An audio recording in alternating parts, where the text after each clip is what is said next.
કે માણસ બનવા માટે બાપુ સંતનું શરણું જોવે, સાધુના શરણા સિવાય માણા બની શકાય એમ નથી. હમણાં ભાઈએ બહુ સરસ વાત કરી, મને માણા બનાવ્યો હોય તો સાધુએ. આ સંતો બેઠા છે અને એના વખાણ કરવું છે એવી કોઈ વાત નથી. એટલે કે આપણો ઇતિહાસ જેસલ કરતા ખરાબ છે. અને 20 થી 22 વર્ષ મેં ખટારો હાંક્યો. ખટારાનો ડ્રાઈવર તો 19મી કોમ નો કહેવાય. ખટારા ડ્રાઈવરને કોઈ પાણી પાય. પણ એવા બાપુ કંઈક સંતનો શેડો અડ્યો ને ભાઈ, કે સંતો હેઠે બેઠા છે ને અમને ઉપર ચડાવ્યા છે, તઈ મને એમ થાય કંઈક સારું કંઈક પડ્યું છે ખરું એમાં.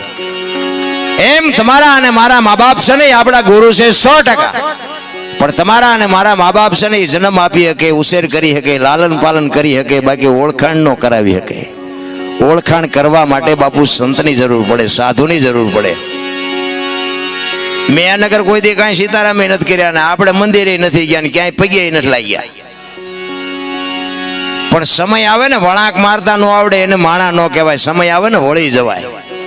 મહાપુરુષો એટલે કે છે એક કચ્છનો બારવટીયો બાપુ આ કાંઠે બારવટીયો હતો ને આમાં કાંઠે ગયો ને સંત થઈ ગયો ને આજ દુનિયામાં પૂજાય છે. મને એક ભાઈ કહેતા હતા, એ મને કે જેસલનો ઇતિહાસ તો જુઓ કેટલો બધો પાપી છે. આ દુનિયા ડફોળ નથી કે આવાની સમાધિ હું દર્શન કરવા જવું હોય. મેં કીધું મને એમ લાગે દુનિયા ડફોળ નથી પણ તું હું બે ડફોળ હોય એવું લાગે છે. પણ એ કે મને કે જોવો તો ખરા આનો ઇતિહાસ કેવો છે, મોરલા માર્યા, ગાયો મારી, જાનો લૂંટે. મેં બધી વાત હાજી, પણ 100 મણ કપા હળગાવો હોય તો 100 મણ દેતવા જોઈ. તો કે ના 100 મણ દેતવાનું. મેં એક બાકસની હળી હોય તો હળગી જાય ને. તો એવું એને કંઈક કર્યું છે. આપણે બે ન જાય ત્યાં કંઈ ફેર નહીં પડે. હજી તો આવા સંશોધન કરે. બોલો ભજન ચેદી કરશે?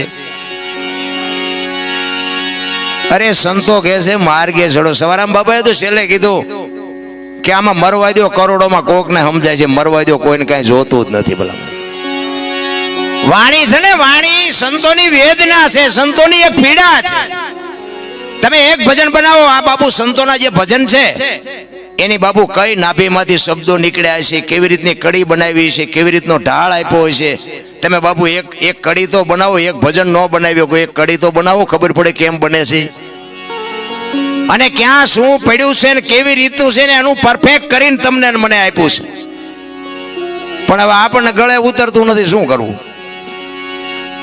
ડાલડાના ગ્રાહક હોય ચોખ્ખું હજમ કરી શકે, આ ભાવતું જ નથી, શું કરવું? અને ભાઈ અત્યારે હાલ્યું છે એવું. જો પહેલી વાત તો એ કહું કે હમણાં મારી વાત કરીને મારે કોઈ સમાજ હારે, કોઈ વ્યક્તિ હારે, કોઈ પક્ષ હારે, કોઈ ધર્મ હારે, કોઈ સંપ્રદાય હારે, કોઈ પક્ષ હારે, કોઈ રાજકારણ હારે મારે